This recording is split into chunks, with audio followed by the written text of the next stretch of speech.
There is a stretch of quiet farmland barely 100 kilometers wide on the border of Poland and Lithuania that planners call the most dangerous place in Europe.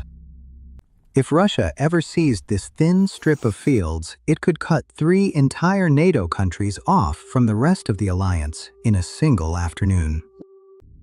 This corridor is the only land bridge connecting Estonia, Latvia, and Lithuania to the rest of NATO, and it is squeezed between 2 hostile territories. On one side sits Kaliningrad, a Russian fortress packed with missiles. On the other sits Belarus, a loyal Russian ally, and the gap runs right between them. Close this gap, and over 6 million people in 3 countries are suddenly trapped behind enemy lines, forcing NATO into an impossible choice. To see why, look at the map. Because when the Baltic states joined NATO, the alliance gained 3 members it could barely reach by land.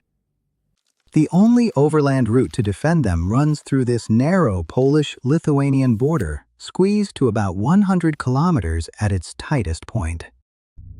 To the west lies Kaliningrad, a chunk of Russia stranded far from the motherland and turned into one of the most militarized places on the entire planet. To the east lies Belarus, whose territory Russia can use freely, meaning Russian forces could push toward the gap from 2 directions at once. If those 2 arms ever linked up across the corridor, the land door to the Baltics would slam shut and NATO would be split in 2. Kaliningrad was once a German city called Königsberg, but the Soviet Union seized it after World War II and never once let it go. Today, it holds the Russian Baltic Fleet, advanced radar and Iskander missiles capable of striking deep into Europe within minutes of launch. From this single exclave, Russia can threaten aircraft and ships across the entire Baltic Sea, creating a bubble that is deadly to enter. Experts call this an anti-access zone, meaning any NATO force reaching the Baltics by air or sea would fly straight into a wall of missiles.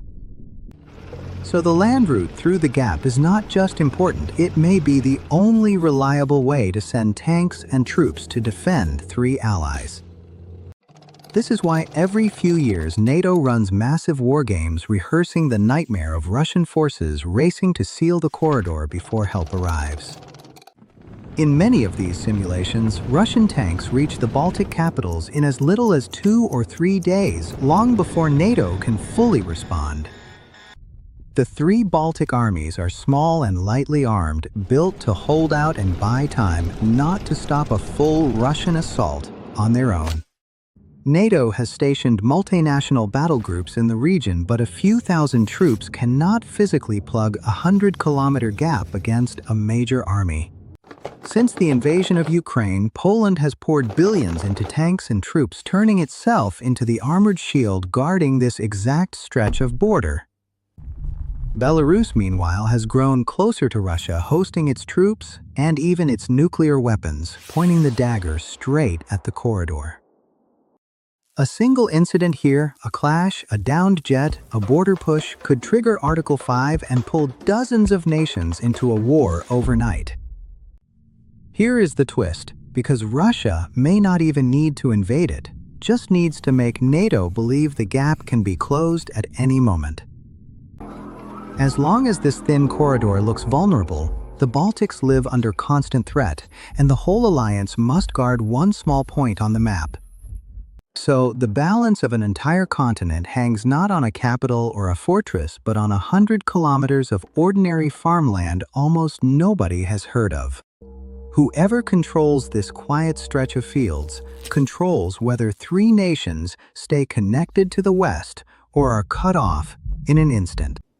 This is why a sleepy patch of border between Poland and Lithuania has become one of the most nervously watched places on the entire planet.